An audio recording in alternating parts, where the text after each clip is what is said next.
રાષ્ટ્રભાવનાનું અનોખું પર્વ ધારાસભ્ય કે રોકડિયાની પ્રેરક ઉપસ્થિતિમાં ગોરવા આઈટીઆઈ ખાતે વંદે માતરમનું સમૂહગાન. ભારતની આઝાદીની લડતમાં અવિસ્મરણીય સ્થાન ધરાવતું રાષ્ટ્રગીત વંદે માતરમની રચનાને 150 વર્ષ પૂર્ણ થવાના ઐતિહાસિક અવસરે વડોદરા શહેરમાં રાષ્ટ્રભાવનાની ઓતપ્રોત ભવ્ય કાર્યક્રમનું આયોજન કરવામાં આવ્યું હતું. ધારાસભ્ય શ્રી કેયુરભાઈ રોકડિયાની પ્રેરક ઉપસ્થિતિમાં ઔદ્યોગિક તાલીમ કેન્દ્ર ગોરવા ખાતે આ રાષ્ટ્રગીત સમૂહગાન સફળતાપૂર્વક યોજાયું. આઈટીઆઈ ગોરવાના વિશાળ પટાંગણમાં મોટી સંખ્યામાં વિદ્યાર્થીઓ, શિક્ષકો અને ભારતીય જનતા પાર્ટીના કાર્યકર્તાઓ ઉપસ્થિત રહ્યા હતા અને સૌએ એકસાથે ઊભા રહી વંદે માતરમનું ગાન કર્યું હતું, જેના સૂરોએ સમગ્ર વાતાવરણને દેશભક્તિના રંગમાં રંગી નાખ્યું. હજારો કંઠોમાં એકસાથે ગુંજેલા સૂરોએ ઉપસ્થિત દરેક વ્યક્તિમાં ગર્વ, એકતા અને દેશપ્રેમની ભાવનાને વધુ દ્રઢ બનાવ્યું.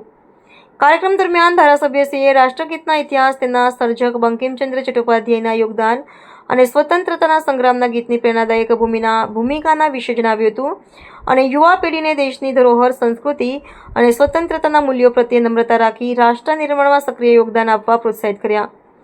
આ ભવ્ય સમૂહગાન માત્ર એક ઉજવણી ન હતી, પરંતુ આવનારી પેઢીને રાષ્ટ્રપ્રેમ અને ભારતના મહાન વારસાથી જોડવાનો એક સકારાત્મક પ્રયાસ બની રહ્યો છે. 7 નવેમ્બર 1875 બંકિમચંદ્ર ચટ્ટોપાધ્યાયજી દ્વારા રચિત વંદે માતરમ ગીત એ જે તે વખતે સ્વતંત્રતા સેનાનીઓ, ક્રાંતિકારીઓ માટે પણ પ્રેરણાનું સ્તોત્ર ભારતની આઝાદી માટે બન્યું હતું.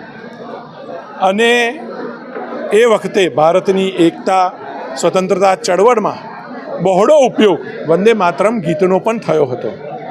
અને જ્યારે આજે 150 વર્ષ પૂરા થાય છે, જેની માન્યતા રાષ્ટ્રપતિ રાજેન્દ્ર પ્રસાદે 1950માં રાષ્ટ્રગીત તરીકે વંદે માતરમની પ્રથમ 2 પંક્તિઓને ટૂંકને આપી, ત્યારથી લઈને આજ દિન સુધી પણ વંદે માતરમ ગીત એ લોકો માટે પ્રેરણાનું સ્તોત્ર છે.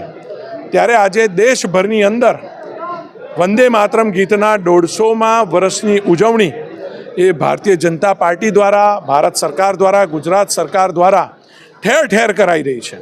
અને એના જ ભાગરૂપે આજે આઈટીઆઈ ગોરવા ખાતે પણ તમામ વિદ્યાર્થીઓની અંદર વંદે માતરમ ગીતનો ભાવ જન્મે, એ લોકોની અંદર આ પણ પ્રેરણારૂપી એ વખતે દેશ માટે, સ્વતંત્રતા ચળવળ માટે વંદે માતરમ ગીત હતું. અને આજે દેશને વિકસિત ભારત બનાવવા માટે વંદે માતરમ ગીત પણ પ્રેરણાનો સ્ત્રોત બને, એના માટે ઠેર ઠેર કાર્યક્રમો આજે કરવામાં આવ્યા છે. શપથ પણ લેવડાવવામાં આવી છે. વંદે માતરમ ગીત જે તે વખતે સ્વદેશી ચળવળનો પણ મુખ્ય ભાગ હતું.